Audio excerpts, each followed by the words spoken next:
Service. What is up, listeners? Welcome back to another episode of the Full Service Podcast. I am Tank Smith, your host.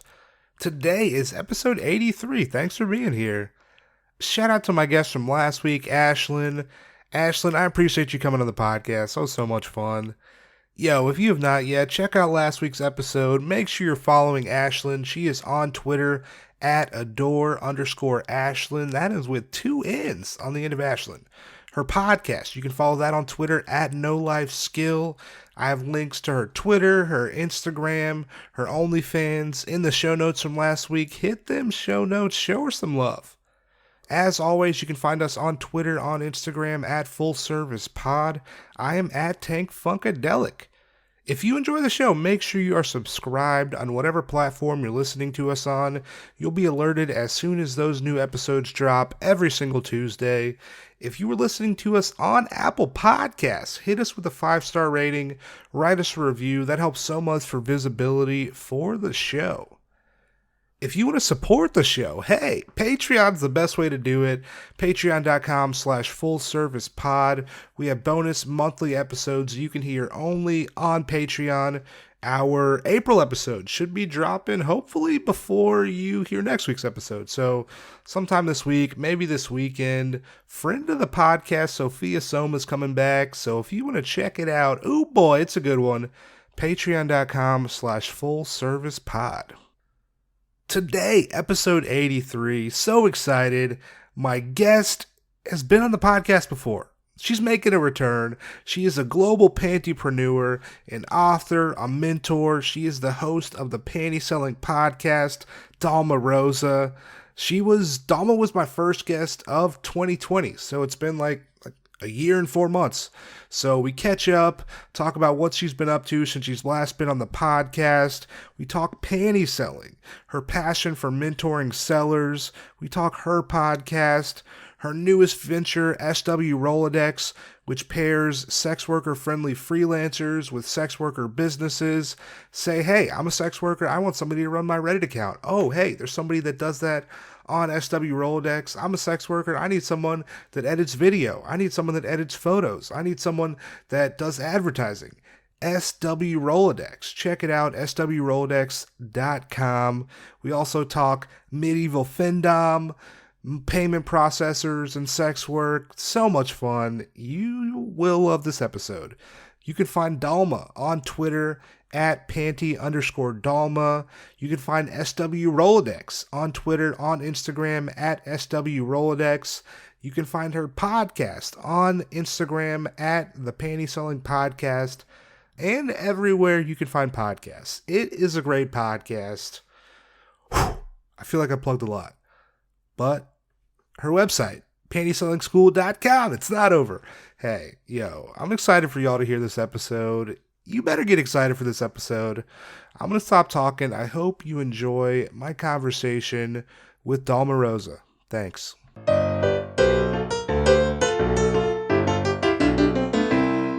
Welcome back, listeners. It's Tag Smith. I'm so excited for today's episode. My guest, she is a podcaster, an author. She is a global pantypreneur, the creator of SW Rolodex. She has been on the podcast before, Dalma Rosa. Dalma, thanks for coming back on the podcast. Hey, thank you so much for having me again. It's really great to talk to you. Heck yeah, I'm so excited about this. Hell yeah. I gotta say, like, doing this podcast, like, I'll like find like inspiration and other things. And I gotta say, I'm constantly, I feel like, motivated and inspired by like what you're doing with your podcast, with your brand, like building it. Like, I'll do this podcast like every single week, and there'll be some weeks where I'm like, oh man, I don't know if I could do this. I don't know if it's gonna work. And then I'm like, but what is Dalma doing? She's doing it every single week. She's cranking out so much. How can I complain about anything? Fucking, I'm like, Dalma's doing it. I got to do it. So I just wanted to. You're an inspiration for me. You know. Thank you so much. Yeah, I just want to touch on that briefly because I'm very transparent on my podcast, and I do say, you know, like some weeks I really don't want to show up for you guys. Like I really just cannot be bothered but I keep pushing myself through to keep showing up because, you know, it's one of those things like you don't really want to go to the gym, but when you're there, you know, you're like, hell yeah, this is fucking amazing. Like, why would I not go? And so the podcast is a little bit like that. But also, I posted on my Instagram yesterday because I was going through some old, you know, screenshots on my phone, and I found one where my podcast was 36 episodes in, and I had like 10.5 thousand K, you know, downloads, like just over 10,000 downloads.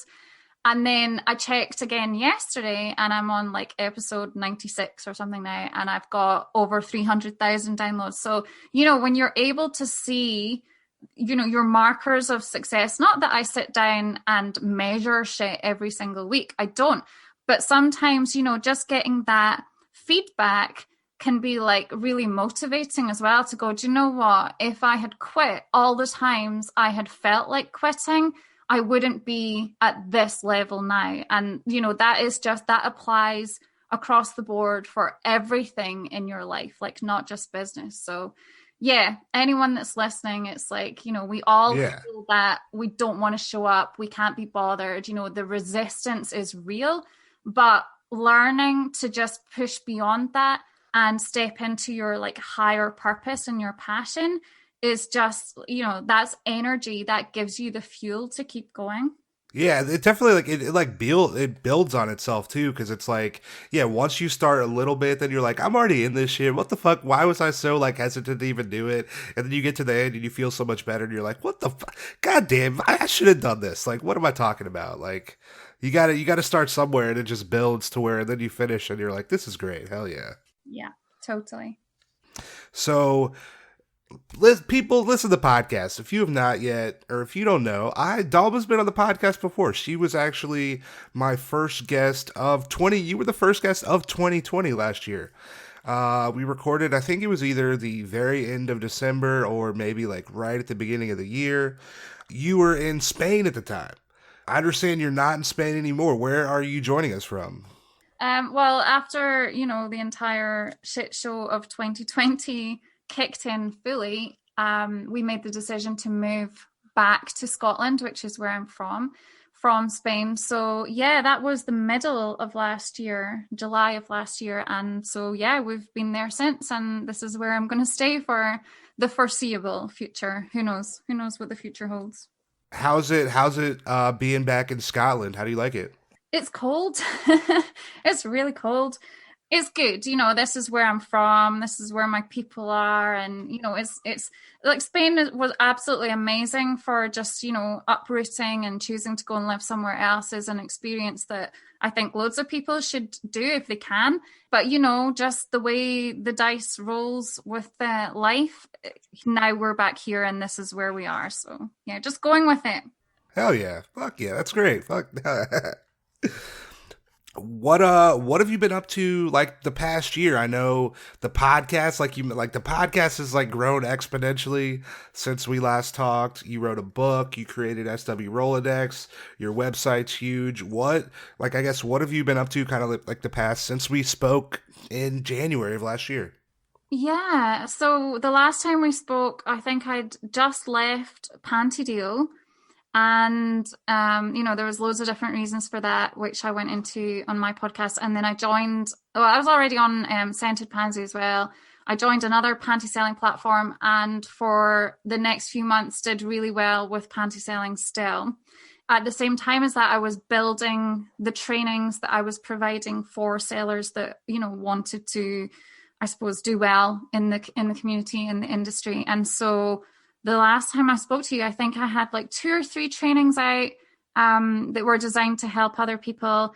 And then as of sort of like lockdown, you know, like obviously every cloud has a silver lining. I think I developed like 5 trainings in the period of our really harsh lockdown where we weren't allowed to go out at all or anything. And it was just like, boom, boom, boom. I was like, now is the time to create all of this stuff that's been in my head that I've wanted to create. And so really that period of last year, the summer period, I built loads and loads of different training products to help other people. And then probably towards the tail end of last year, I decided to start doing merchandise. Everybody does merchandise, right? That's like the next obvious thing. Everyone Yeah. has a fucking t-shirt. And then more recently, again, at the sort of very beginning of this year, is when I just came up with the idea for my next website, which was the SW Rolodex, so the Sex Worker Rolodex. And that is a website that connects sex worker friendly freelancers who can do, all kinds of things like video editing, audio editing, copywriting, finance, business, all that kind of stuff, a bit like Upwork or Fiverr. Connecting them with sex workers where, they can get the support that they need in their business, and, not feel the fear or the shame or the rejection of like somebody saying that they're not going to do work for them because it's sex work. So that's where I've been. It's been quite the year for just like banging out loads of ideas and loads of trainings and stuff. And so yeah, that's kind of up to speed in terms of what I've been up to since the last time I spoke to you. Fuck yeah. It's so much. I feel like 2020, like it was, yeah, it was, it was 20, it was what it was. And the fact that you created so like inspiration. I'm just like, this is so fucking dope. Like yeah, I want to talk about SW Rolodex in a second. So for the people that have not have no idea, they've never listened to the podcast, maybe, can you go back to the beginning and talk about getting into panty selling? I guess like how you started, why you started, your journey within panty selling. Yeah, can you tell the people about that?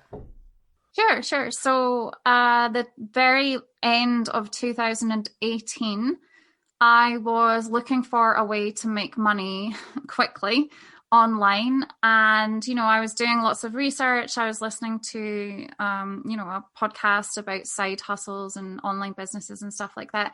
And I stumbled across this blog that mentioned Panty Deal. So for those that don't know, Panty Deal is the biggest panty selling platform in the world. And so I thought, well, fuck it. I'm just going to join that. I'm just going to try and sell my panties. That sounds like a really easy way to make money. I'll just do it. And then, went on the steepest learning curve of my life over the next few weeks, just going, oh my God, what the hell have I done? Like, this is insane. This is crazy. And it opened up this whole new world that I didn't know existed, right? I mean, I knew obviously sex workers were a thing, but I didn't know the full extent of, that specific niche part of the industry. And so for a few weeks, I was learning, but I was determined that I wanted to make some money this way. It just felt like if anyone else can do it, well, why can't I? So yeah, I continued on Panty Deal. And it didn't take long before I made my first sale. And that instantly hooked me because I'd had, plenty of online businesses before, right? Like loads of websites and blogs and trying my hand at different ways of making money online. But this was the first one that gave almost, immediate feedback where you were getting the money really quite quickly. And it was, addictive. I was like, this is great. If I can make one sale, I can make loads of sales. And it inspired me to keep going. It motivated me. Not long after that, I started my own community of sellers, trying to connect sellers together so that we could learn from each other and ask questions and stuff like that. And from that's what birthed my podcast, which I started, a lot of people don't believe this, but I started my podcast when I'd only been selling panties online for 3 months, right? Which is nothing. Like that's no time at all. But I was so passionate about it that it was just like, it just opened me up. It was like, this is what I'm meant to do. Out of all of the things in the world, this is what I want to talk about. And so, the rest is history. From the podcast came my site. And then obviously, as I've already mentioned, I then created trainings for other sellers. And yeah, that's how I got to where I am today. So I call myself a pantypreneur. Everybody in my community, we're pantypreneurs. And, I'm not going to say it's easy, but it can be fun and it can be lucrative, basically. How is it? Oh, so you start the podcast and you're like growing this like community of panty sellers. Did that already exist? Was there like a big like community of panty sellers out there? Or are you like creating a whole new thing and kind of changing I guess the landscape a little bit? No, I mean, my group was definitely not the first group. There have always been little groups on Kick, mainly, of communities of sellers, whether it was just sellers or whether it was like a buyer and seller group. There's always been these little communities, if you like, within the community. But when I was selling, it wasn't overly obvious where to find them, or even if it was easy to access them, right? Like, or if you had to know someone or anything like that. And so, yeah, I just decided to create my own. And it grew and it grew. And, there's loads of people come in and go again. Like, this has such a high turnover rate. But yeah, I have been and continue to be in some other sellers groups. So I'm certainly not the only one doing it. But my one has, been consistent for the last 2 years now. Is called Sellers Before Fellas, and I'm really proud of my group. But no, there are certainly other groups out there, and there were when I started as well. Okay, hell yeah. I did see on your website the sellers before fellas merch, and I'm a fan. I'd like it. Yeah. Well, that's part of the whole thing, isn't it? Is like making people feel as if they belong. And, panty selling platforms that get it right are the ones that create this community and make people feel sort of proud to be affiliated with that site, right? To be part of that community and the culture of that community. And so it's no different with Sellers Before Fellas. It has a culture, right? It has guidelines, it has a community feel to it. And so when you have those things in place, people want to be a part of that. That's just, because we're social creatures, right? We want to belong. Yeah. So somebody might be listening to this podcast right now, and they've never bought panties before, but they are intrigued. They are thinking about it. What are some places? What are some websites online where say I'm saying somebody I'm like me. No, where can somebody find panties, or like where what are the sites? Where are we going if I'm trying to buy some panties? Well, there are new ones coming out all the time, obviously, but the three biggest sites that I'm aware of are Panty Deal, obviously, which is the biggest and the longest running, Scented Pansy, and All Things Worn. Now, there are lots of other smaller sites that, aren't as busy and have their own community, like I said. The second place that I would recommend is Reddit. Reddit has hundreds of subreddits to do with buying used panties.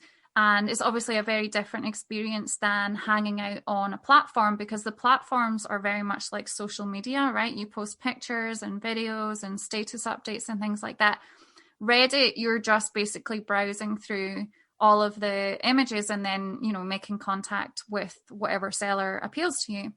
And then thirdly, if you're already following people on OnlyFans or AVN stars or, something similar to that, the chances are if there's somebody that you really like and you reached out to them and asked them whether they would be willing to sell you their underwear, 9 times out of 10, I think they'd probably say yes.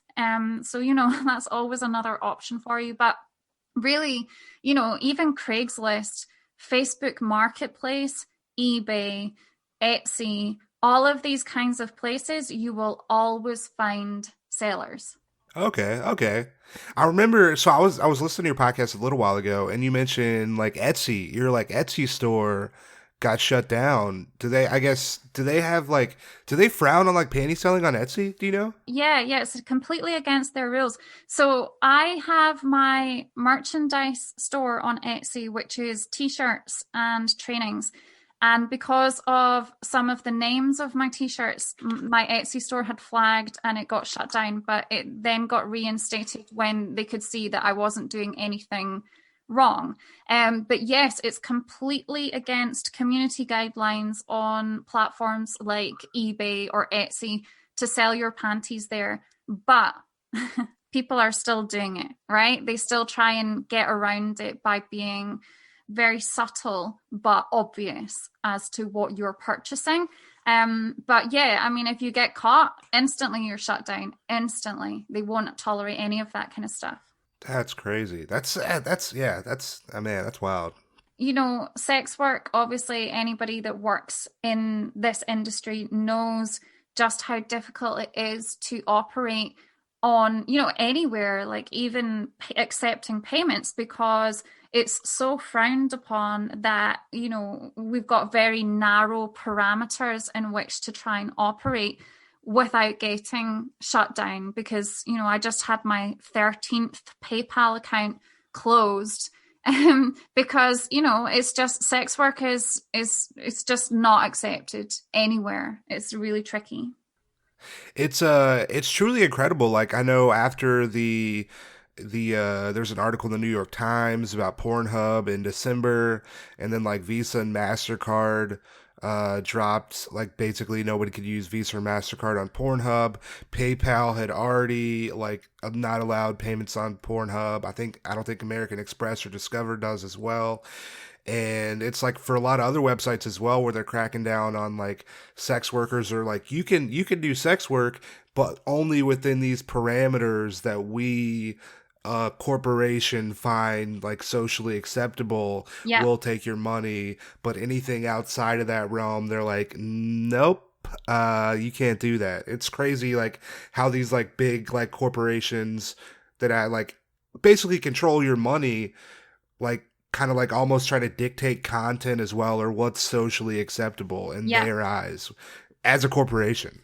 And, you know, not to go too left field on you, but I feel like that's really only going to get worse as time goes on. You know, the beginning of community guidelines on all of these massive corporate platforms is the beginning of that kind of, you know, you can't say this, you can't do that. And if you do, then, you know, the next day no more payments for you, or you know, you don't get to post anymore. So yeah, it's toxic and it's really tricky. But you know, one thing that you can rely on with sex workers is that they're very, very fucking clever at trying to find ways to, you know, flout the rules and make money and get away with it.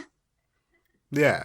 Because it's like it's always been going on, you know, to where it's like people have always like had this negative view where there's this stigma, and then people they're just trying to work around to fucking get a piece of the pie, and it's like Yeah. there's always going to be people trying to silence or like not allow content or whatever, and it's just sex workers fucking like ingenuity. I'm trying to think of a good word, but Yeah. it's just like they're always figuring it out. Yeah, totally. But yeah, I do agree. I think it will only really continue to get worse in terms of like them allow like what they allow in terms of like on their sites. I guess I don't know. It's complicated, but yeah, I agree. I think it's only going to get more difficult. But I think it's if I feel like if because public perception pushes a lot of these corporations to make their decisions, and I think that if public perception changes so much in terms of like how people view sex work, then I think that these corporations will have no choice but to shift their angle as well.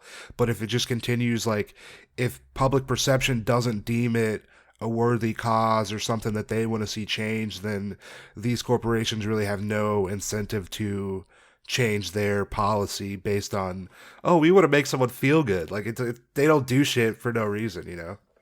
Yeah, absolutely. Are you still selling panties now? Are you still in the game?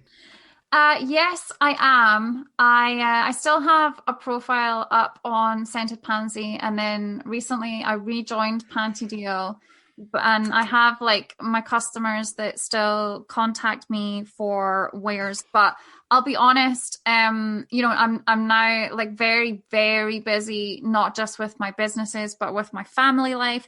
And so I'm not, selling in terms of like hanging out on platforms and doing that, even a fraction of what I used to be. I'm spending a lot more time now just coaching and mentoring other sellers. And that, like I said, that's my passion, that's my purpose, and that's what keeps me going. So yeah, I'm just doing that mainly.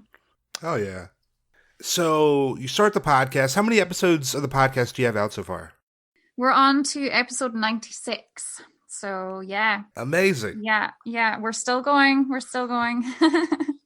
Where does the passion come for the podcast? Because I've listened to you talk, and I think recently you mentioned you were like, "Oh, I started doing this like 90-day training, I think," and you're like, "Yeah, I just talk for like 3 hours, just like talk like just talk like 3 hours about this thing." Where does the passion come from? How do you stay motivated?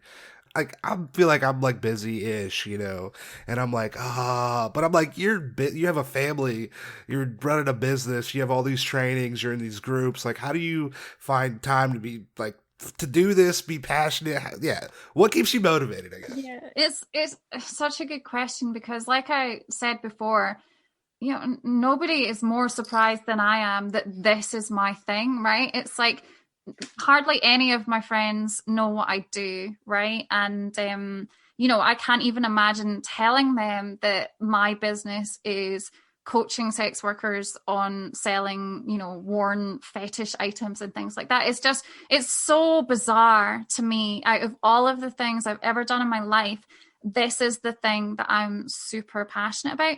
I guess probably, my first degree is in psychology. I'm very fascinated by sales psychology in particular. I love reading about it. I love testing it and I love teaching it. What motivates me is that when I talk about these things, like it is exhausting, but I'm also energized by it because it just fills me up so much to be helping other people. I'm really passionate about my community. And then so when I get feedback from them, if someone messages me and they're like, "Oh, I'm listening to your podcast and it's helped me make my first sale," or someone's done a training, or, just people in my group saying, "Oh, thank you for creating this group because this group has helped me," that really motivates me and I love it. And it's like, it keeps me going, right? It's like other people getting a benefit keeps me going. And that goes back to what I said earlier about that feedback. Like all humans need that sort of feedback loop. And, that could be sales and making money, or it could just be making a difference, right? And so I get both of those things. Like if I'm selling my trainings, then obviously I'm, financially rewarded for that. But also I'm making a difference to that person's income and their circumstances. And so, those two things combined, it's like, wow, of course, like I'm going to show up and keep doing this because until something changes where it's not lighting me up anymore, then this just gives me so much passion and joy to continue to do it. So, yeah. I feel like that has to feel good when you put something out and then people are like, "Hey, I listened to this thing and it helped me in this way." Because you're like, I feel like at the time when you're doing something, you're like, I think I'm pretty positive that this will make a positive difference for somebody, but you don't know fully until you get that, "Hey, this helped me. I like this. What you're doing is great." Until you get that, you don't fully 100%. Like you could be pretty confident, but getting that feedback or just like, yeah, getting that feedback, I feel like has to just be like, "Fuck yeah, I'm doing the right thing. This is great." Yeah, absolutely. And, there's always more. That's what's so surprising to me. There's always more to talk about that I feel like I've covered everything. And, I'm going to tell you the last 5 trainings that I've made, I've said to myself, right, okay, this is the last training because there's literally nothing else I can teach on that I haven't already spoken about. And then, like a few weeks later, it's like, oh my God, like, of course I should do a training on that because that's something that, people are asking for and that they need. and I haven't spoken about it before. So that's been really interesting to me as well. Is like there's always another layer just when I think that I've like done everything, there's always more. And so that's been really interesting as well. And the second part of that as well is that this is online sales in general is building a community and then listening to what they need and making it for them. And that's been my success. It's like in my group, I can see very clearly what sellers are needing, what they're lacking, where, you know, they need a little bit of support around. And then so I make something for them. And then, of course, right, they're like, yeah, that's just what I need. So, you know, that's the business model, if you like, but it works on the community and their needs and putting that before anything else. Because I'll tell you something else, just to go off on a little tangent.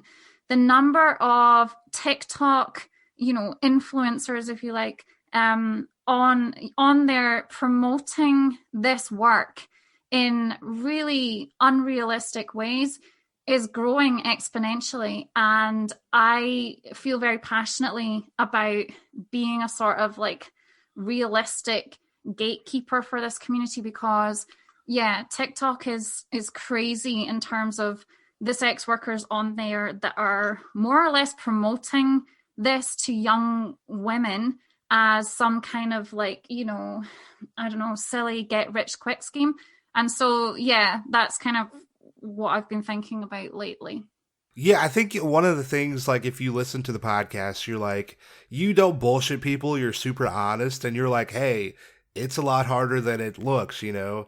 And these people on TikTok that are promoting it, making it look easy, maybe since they have a following, maybe they have millions of people that follow them, or it is a little bit easier for them, but it's like, that's not what the average person's, you know, experience is going to be, you know? Yeah, It's the people that have 100,000 followers, of course it's going to be easier for them, you know. But who has 100,000 followers? Not very many people, you know. that's right. Yeah. I mean, there's nothing wrong with building an audience. Like, that's definitely not what I'm talking about. But if you are creating TikToks talking about selling panties and your TikTok goes viral, you know, 3 million people see that. And then all of a sudden, like 1,000 new sellers show up at a platform the next day. That's a fucking problem, right? And so that makes my job more difficult, which sounds bizarre given that, you know, part of my business is to help these women. But, you know, I'm sitting here going, no, like, I'm not cool with that. Like, I'm not cool with irresponsible TikToks that don't benefit the community that, you know, these sellers are supposed to be a part of. That makes 100% sense, yeah.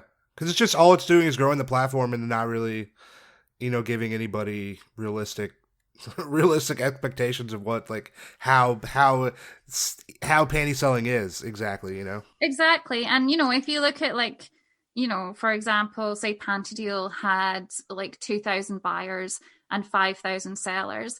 If the next day there's now 7,000 sellers, but the same number of buyers, that's not going to work, right? And so, you know, what's going to happen, or what usually happens, is that people join, find out very quickly that it's either not for them or it's not as easy as this TikTok person told them.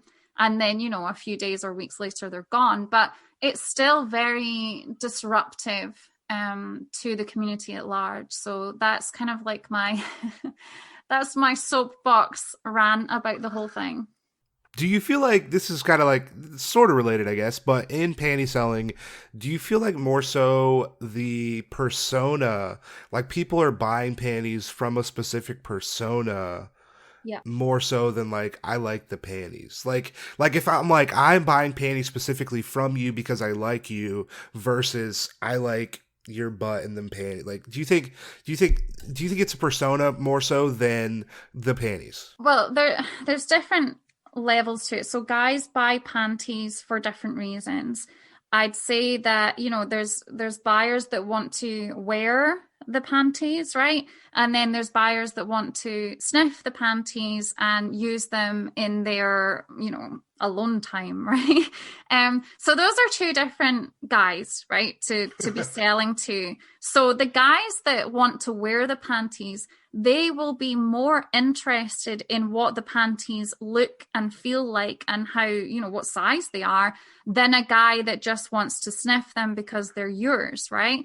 So that's what I try and teach sellers. It's like, guys aren't buying panties, right? It's not about the panties, because you could just buy women's panties on Amazon, right? Or something like that. They're buying them because they're your panties. And so your job is not to sell the panties, it's to sell you, right? It's to sell you in a way that buyers make an intimate connection with you that makes them know, like, and trust you, and therefore want to enjoy a sensory experience that, came from you, right? That's what this whole thing is about. So yeah, I see sellers like try and sell the panties themselves, and they're like, oh, it's a size this and it's this color, and I'm like, no, that's not it. That's not what is ultimately going to make the connection. The connection and the sale is being made on an emotional and, sexual sort of connection between the two of you. Because it's like, oh yeah, it's like attraction towards a person, but you're like buying a product. Yeah, I get it. It makes sense. Oh yeah. But there's vending machines allegedly. I mean, that's the urban legend, isn't it? There's vending machines in Japan where gentlemen can purchase, and it's like meant to be, schoolgirl panties or women of age, but like young things, right? And so, there's an argument there, like that they're purchasing them through a vending machine. They don't know who they're coming from, but in their mind, they will create a story that accompanies those panties. But yeah, I can't see that really kicking off over here. Like, that's definitely a Japanese thing, I think. But yeah, it's all about you. Yeah, that makes sense because I feel like there's like zero emotional connection because you're just like, I'm just buying these panties. Who knows who they came from? It's like, if I'm gonna buy, it's like buying like just buying a random pictures of somebody you have no idea. Like, it doesn't. You want to feel like you're connected to them in some way by knowing, at least knowing who it was. That, like, it's like, I'm just buying this, and you could, yeah, like you said, you could just go to Target or go to a store and just buy panties. Yeah, yeah. The second part of it as well is that, feedback that I've had from buyers is that when the panties arrive and they're enjoyed, that's fine. But actually, the whole pleasure experience of buying panties begins at the point that you're looking for the women, right? So, imagine yourself right now, you've just logged on to Panty Deal and you're looking for a woman to purchase panties from. I'm not a man, obviously, but I'm imagining that the sensory pleasure begins at that point, right? It's like, oh, I'm about to buy a woman's underwear and I don't know which one it is, but look at her, she's hot, and look at her, she's hot, and all that kind of thing. So, it's also about recognizing that it's from the moment they log into a platform that they will already be turned on by the whole process of purchasing, right? So it's not just when the panties arrive on their doorstep, it's everything that, is included up until that point. Wow. Hell yeah. It's like just the whole experience completely. Yeah. I think we may have touched this on the first episode, but maybe, like, I guess people buying panties more so impulsively than like a long kind of drawn out sales process. Do you find that, like, it's harder to make a sale over an extended amount of time versus like a quick sale? Like, someone's like, oh man, I see that, I like it, I'm gonna purchase. Like, I guess, do you find, I'm sure buyers are different, but do you find there's, I guess, maybe different buying trends within people? Yeah. Difficult question. Yeah, no, not at all. And you're absolutely right. There are what I deemed, I coined the phrase panty buying unicorns, right? So they log onto your profile, they message you and say, I want to buy this. They get your payment details, they pay you straight away, right? And there's no chit chat. And then, like, you might not even hear from them again. Like, they're just in and gone, right? And so, I mean, the reason they're called unicorns is because, like, that's an amazing sale, right? It's like you didn't have to even do anything. You just like were there and they were like, yep, you're the one, right? Here's your money. See you later, right? And then there are buyers who want to get to know you and make that connection with you. Like I said, you might be engaging with them on Kik or on messages back and forth, maybe even over a few days before they make the decision that they want to purchase from you. Not every seller is open to doing that, and that can be like the biggest reason why sellers go, oh fuck this isn't for me. I didn't realize I'd have to talk to these guys. Like I thought they would just buy like on eBay or something. That's not what it's like for the majority of buyers, right? So yeah, every buyer is different, but normally once they've made the connection with you, then they're sold in their head that you're the one they want to buy from. It may not be an instantaneous purchase, because not everybody is financially able to purchase every single fucking time they log on to a platform, right? It might be like next payday or the next time they plan on buying something. But yeah, there's no rhyme nor reason. Every buyer is different, and you just have to figure out like what works for you as well as a seller. How was the industry affected by COVID? How was the global panty business affected by this global pandemic? Yeah, I'd say that, for me, inside the sex work industry, if you like, OnlyFans probably was the platform that got the biggest boost from the whole corona pandemic situation. And then of course like communities like panty selling, which are a fraction of the size of a platform like OnlyFans, also had the ripple effects of that, where people are looking for ways to make money online, or they follow a TikTok person or whatever, however this comes into their mind. And then if it clicks in their head that this is something they could do, then yeah, there would be like an influx of sellers. But then the other side of that coin is that, buyers, depending on what their situation was, whether they were very badly financially affected by the pandemic or their business shutting down or things like that, may not have the spending power that they had before. And so, it would be weird to say that it wasn't affected, because like fucking everywhere was affected by it, positive or negative. But I didn't see in my group anything outside of the normal, where there's ups and downs, peaks and troughs in terms of buying and selling. Like, sellers come in all the time and go, oh, it's really quiet right now.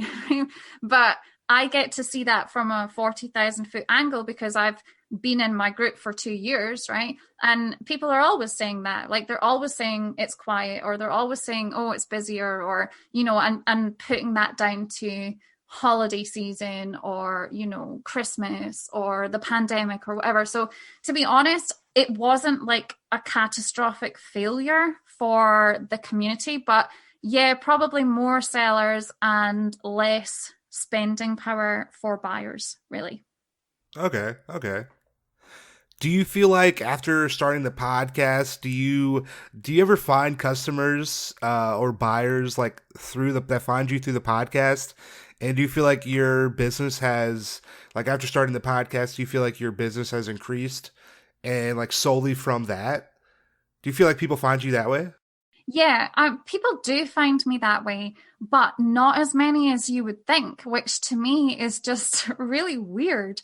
Like, I get quite a number of requests for dick ratings, because one of my trainings is on dick ratings, and it's tied to a blog post that obviously must rank quite highly on Google for dick ratings. So, guys will normally message me and go, oh, I see you, like you do dick ratings or whatever. So, there's that. But I have had probably 10, and that's really not that many. 10 guys reach out to me through my website saying, I'd like to buy panties or whatever. And yeah, like to me, I feel like that should be a lot more. But in some respects, I wonder if, what's the word I'm looking for here? It's like they're intimidated maybe by me. And also, I'll be honest, like I'm a much older seller. if I was maybe like 20 years younger and very, visible on my site and on social media, then I could imagine that number would be higher. But, that's not what I do it for. And maybe the reason that I don't have that intention behind what I put out there is the reason that it just doesn't happen, right? It's like, yeah. I know you mentioned on your podcast like age before and how not necessarily, I don't know if it's like more difficult for older sellers on panty websites, but it seems like it's like not like a young person's game maybe, but it's like there's more resistance to, I guess, purchase. There's more resistance as you get older in the panty selling industry. Would you say that's true, or am I like butchering that? No, not at all. Not at all. I think, I've always been realistic and said, like, yeah, sellers will go, oh, I can't sell panties because I'm X, Y, or Z, right? And that's not true. But, if I was to be 100% honest, I'd say you might not sell as many, right? If you are something very specific, it could be that your potential market is a little bit smaller, right? Guys that are looking for much older women, right? Or MILFs or, BBW or whatever, may take up a smaller part of the number of buyers on any given platform, right? Potentially. So there's that, but that needn't be a reason why, you tell yourself you can't do it. I've always come from a sort of like, I suppose, realistic understanding that guys, generally, right, are attracted to women that are of prime mating age, right? Like that's normal. That's nature, right? That's what I'm trying to say. That's fucking nature, right? Of course, men on a very primal subconscious level want to impregnate younger women, right? That's what we're all fucking here for. That's why we're here, right? So I can understand from that purely primal part that, guys will be sexually attracted to younger women. Now, that's not to say that there aren't guys out there that appreciate a more mature woman, because with maturity comes confidence, right? And like self-assured, and all of those kind of qualities can be deeply attractive as well. But ultimately, if the woman exudes that kind of sex appeal, right, and that confidence and all that kind of stuff, then that is still attractive, right? For me personally, I've always aimed to sell to guys older than me, right? Because in my head, I'm thinking, well, guys that are like in their 40s, 50s, and 60s, like they're more likely to be attracted to a woman potentially, like, of course, they're attracted to younger women as well. But, that they can make that connection with me on a deeper level and also be sexually attracted to a woman my age because they have experience with women my age. Does that make sense? It's like a guy 100%. who's in his 20s, yeah, he won't know how to fucking relate to me, right? Because I'm 20 years older than him. We don't have a connection in that respect, right? So there's so many layers to this that I couldn't go, well, this is the way it is, right? I can only tell you what I think and my experience. Yeah, like you're saying, there's so many layers, and it's like there's the deeper you dig, the more there is to discover, and you're like, I got to share it with everybody. Like it's Yeah. it's dope. Like I've done blog interviews with sellers over the age of 40, right? Because I wanted to highlight that, women over 40 still have a lot to bring to this community and belong in this community. Like I'm not saying, oh, it should only be women in their 20s or early 30s max. Like there's plenty of women that are older that are doing this and doing this very successfully and fucking sexy to boot, right? I'm not saying anything like that. But the majority of women on the platforms do tend to be in their 20s, and there are guys certainly who are all about that age range, right? They're like, fuck, give me the 20 something, that I'd have no chance with in the real world, but let me dream, for God's sake. Yeah. Let me live this fantasy, please. Exactly. So tell me about SW Rolodex more. So when did you start it? You said you pair freelancers with sex worker businesses. Tell the people about SW Rolodex, when you started it, goals, how it's going so far. Yeah. So it was, as all of my really good ideas are, it was a conversation I was having with myself whilst I was on Twitter. And I think, obviously the tweet will still be there. And it was something along the lines of, wouldn't it be really great if we had a site like Fiverr, which, for those of you that don't know, Fiverr is a site that you log onto and basically you can find people to do little jobs for you from anything from $5 up, right? That's why it's called $5.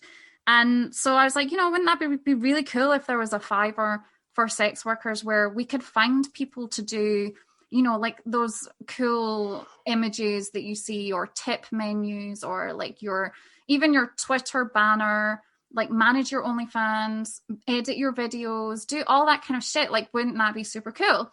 And then I don't know, I was just like feeling in a funny mood, and I was like, fuck it, I'm going to do it then. I'll do it, right?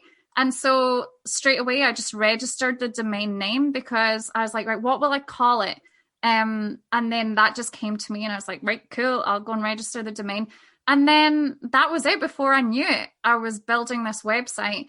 And, I'm going to be honest and say technology is not my strong point. And I really almost cried trying to make this thing happen and work and understand it and stuff. So yeah, I made it, and then I was like, okay, surprise, I've made it, like, let's get everybody on board now. And so the hardest part that I'm doing at the moment is trying to spread the word. I'm lucky that I have a small following on Twitter that I can ask people to post stuff, but really at the moment I'm trying to spread the word about the Rolodex to get not only the freelancers on board but also the sex workers, because you can post the jobs that you need done and have freelancers come to you. So it works two ways in that respect. And yeah, so I've got over 100 jobs on there right now. We've got 200 members signed up altogether.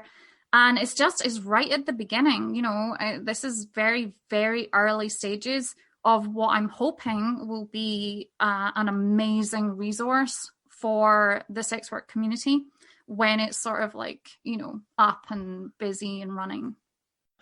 I think it's going to be huge. Like, I've talked to a couple people about this since we spoke about SW Rolodex a little while ago, and they were like, "Oh my god, I love this. This is fucking perfect." And like they're like, "Oh my god, we got to tell this person about this. This person does like photo editing. This person does like audio stuff." It's like, I think the hardest part about anything is the beginning, and getting the word out. And I think once people find out that this is a thing, and it's run by a sex worker versus like some just business being like, hey, sex workers are cool now, let's hop in the industry, and make, like, knowing that it's run by you and you're like approving everything, like the sellers, I feel like that they'll be more open to it. And it's really just getting the word out. And I'm gonna tell everybody.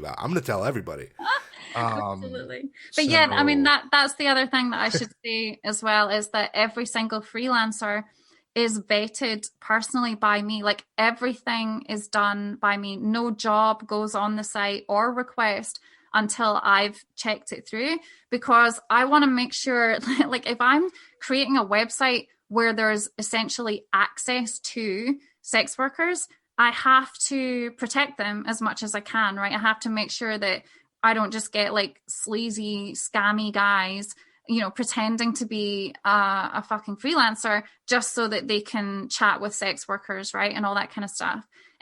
So yeah, that's like an extra layer of security that I've put in place that, is because I want it to be good. I want this to be a really quality resource. I don't want it to just be like, oh, let's try and make money this way. Like you said, oh, sex work industry is like huge. Let's just capitalize off of the needs of sex workers. Like, yeah, that's not what I'm about at all.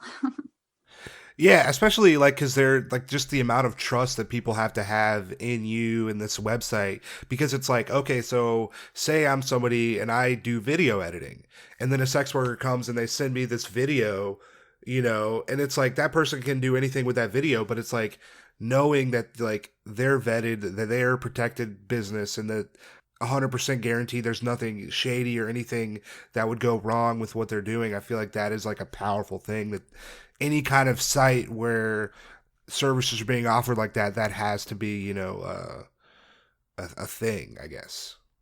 Thing is not a good word, but it has to be.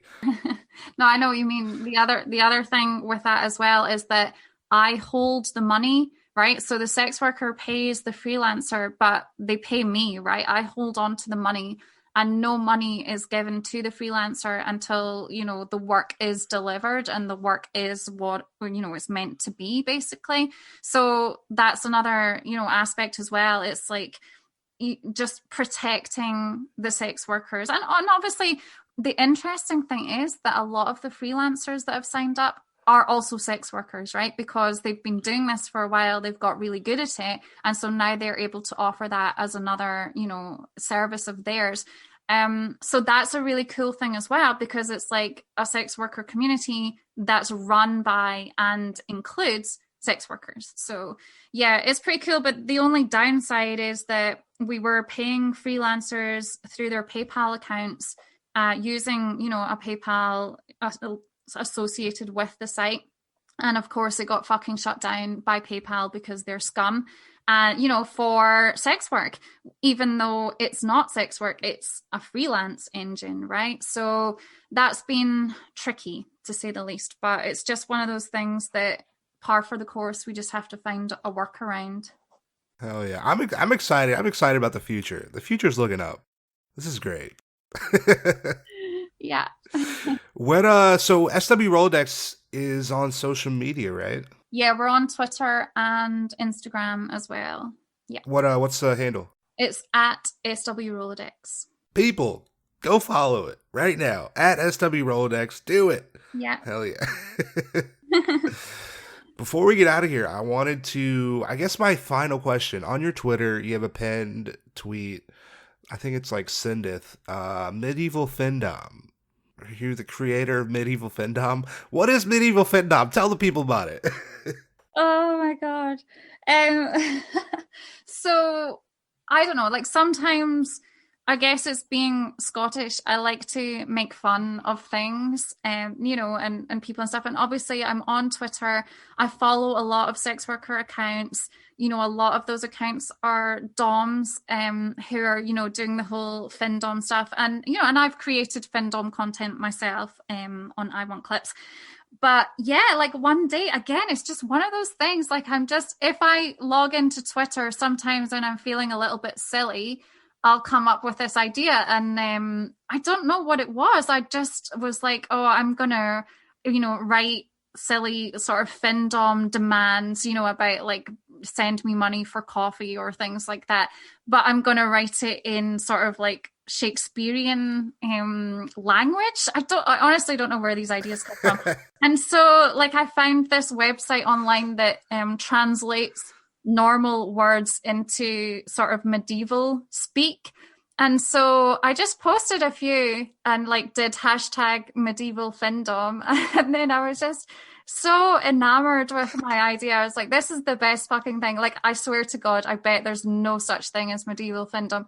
But when I think I did a search on DuckDuckGo, and the only thing that came up was like, really nasty looking straps, like BDSM type stuff, like medieval BDSM kind of contraptions. That was the only thing that I could see that was related.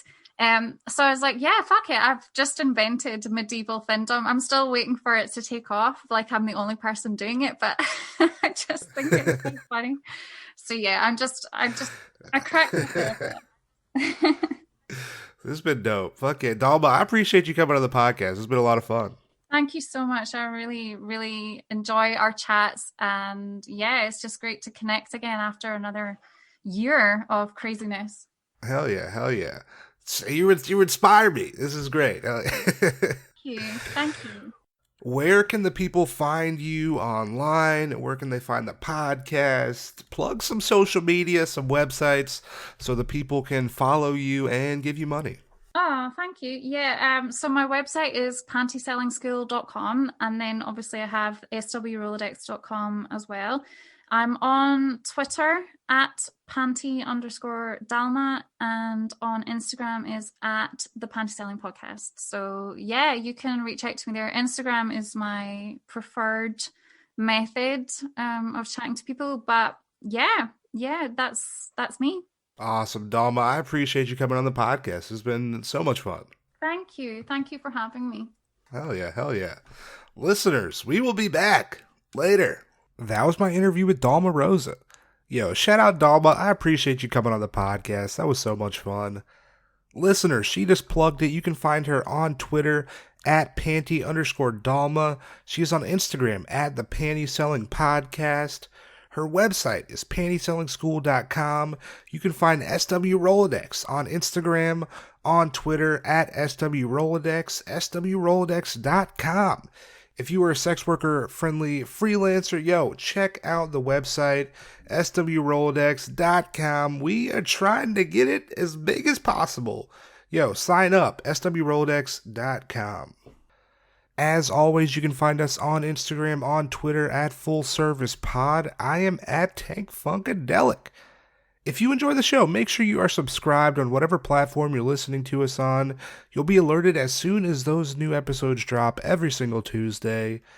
If you want to support the show, Patreon is the best way to do it. Head on over to patreon.com/fullservicepod. You'll be able to hear interviews. You'll be able to hear episodes you cannot hear anywhere else. Patreon.com/fullservicepod. If you want to be on the show, if you want to hear anything talked about on the show, feel free to reach out. Our email address, fullservicepod@gmail.com.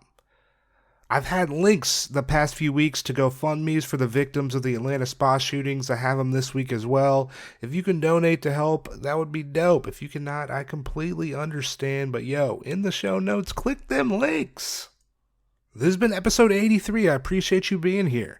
We will be back next Tuesday. Oh boy, I got an interview for you. Super excited. My guest is a cam model. She is an artist. She was recently nominated for OG Chatterbaiter of the Decade, Audrey Marina. Super stoked. Sat down like a couple days ago. So, yo, come back. We'll be here on Tuesday. But I appreciate you being here. Hope everything's good wherever you're at. I will see you on Tuesday. Later.